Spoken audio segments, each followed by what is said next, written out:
Welcome to my YouTube channel.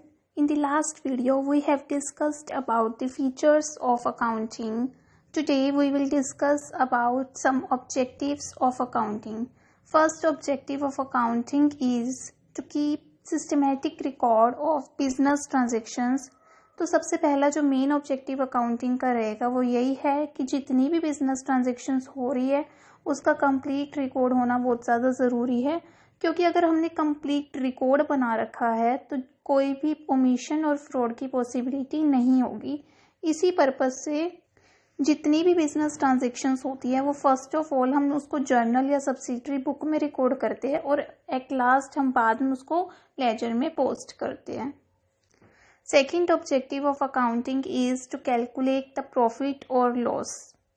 Second main objective जो accounting का रहेगा वो यही है कि हम ये जानना चाहते हैं कि फर्म को ड्यूरिंग द ईयर कितना नेट प्रॉफिट हुआ है और कितना लॉस हुआ है। इसी पर्पज से हम trading and profit and loss account को प्रिपेयर करते हैं। हर अकाउंटिंग पीरियड में जितनी भी आइटम्स परचेज, सेल्स, एक्सपेंसेस और रेवेन्यू से रिलेटेड होगी बिजनेस में, उसको हम रिकॉर्ड करते हैं trading and profit and loss account में। अगर हमारा रेवेन्यू जो है हमारे एक्सपेंडिचर से ज़्यादा है तो ये माना जाएगा कि यहाँ पे फर्म को प्रॉफिट हुआ है। इन केस अगर हमारा एक्सपेंडिचर जो है वो ज़्यादा हो जाता है और हमारे रेवेन्यू कम है तो ये मान के चलेंगे कि फर्म जो है वो लॉस में जा रही है। थर्ड जो मेन ऑब्जेक्टिव अकाउंटिंग का रहेगा वो यही है to know the exact reasons leading to net profit और नेट लॉस। अब हम फाइनेंशियल ट्रांजेक्शन्स कर रहे हैं जो उसको हम रिकॉर्ड करते हैं और trading and profit and loss account से हमें नेट प्रॉफिट और नेट लॉस के बारे में पता चल जाता है।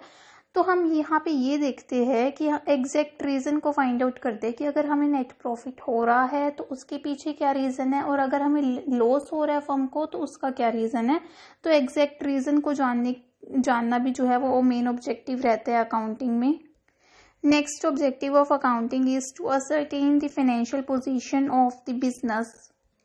हर एक बिजनेसमैन जो है वो ये तो जानना चाहता ही है कि फर्म को कितना प्रॉफिट हुआ है और कितना लॉस हुआ है, पर ये इंफॉर्मेशन बिजनेस के लिए सफिशिएंट नहीं है। बिजनेसमैन ये भी जानना चाहता है साथ के साथ कि फर्म की फाइनेंशियल हेल्थ कैसी है। इसी वजह से जब हम प्रॉफिट एंड लॉस अकाउंट बनाते हैं तो उसके बाद हम बैलेंस शीट को प्रिपेयर करते हैं। बैलेंस शीट में क्या होता है कि सारी की सारी एसेट्स और लाइबिलिटीज़ के बारे में इंफॉर्मेशन होती है। बैलेंस शीट एक्चुअली में एक स्क्रीन पिक्चर देती है फर्म की फाइनेंशियल पोजीशन को लेके कि फर्म की जो फाइनेंशियल पोजीशन है वो साउंड है, हेल्दी है या नहीं है। जब भी हम बैलेंस शीट को बनाते हैं तो हमें ये पता चल जाता है कि फर्म ने डेटर से कितना रिकवर कर लिया है, फर्म ने क्रेडिटर्स को कितना पे कर दिया है, फर्म का कैश इन हैंड कितना है, कैश एट बैंक कितना है, क्लोजिंग स्टॉक कितना है, फिक्स्ड एसेट्स कितना है and many more items that is shown in the balance sheet. Next objective of accounting is to ascertain the progress of the business from year to year. हर एक businessman ये जानना चाहता है कि फर्म को कितना प्रॉफिट हो रहा है और कितना लॉस हो रहा है। हर साल प्रोग्रेस बढ़ रही है या घट रही है।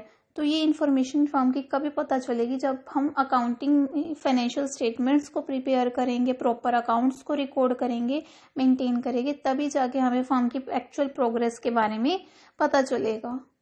Next objective of accounting is to prevent and detect errors and frauds.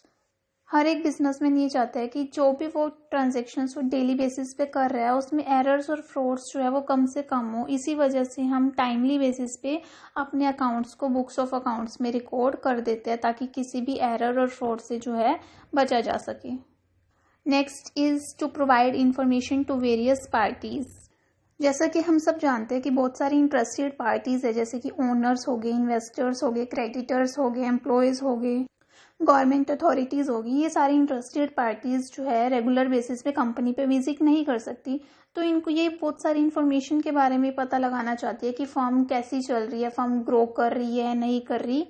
तो मेन जो ऑब्जेक्टिव रहता है अकाउंटिंग का वो अकाउंटिंग इन्फॉर्मेशन कम्युनिकेट करी जाती है इन इंटरेस्टेड पार्टीज़ को कि फर्म की पोजीशन कैसी है, और इन्हीं इन्फॉर्मेशन के बेसिस पे ही ये साउंड और जुडिशियस डिसीजंस जो है फर्म के बारे में ले सकती है।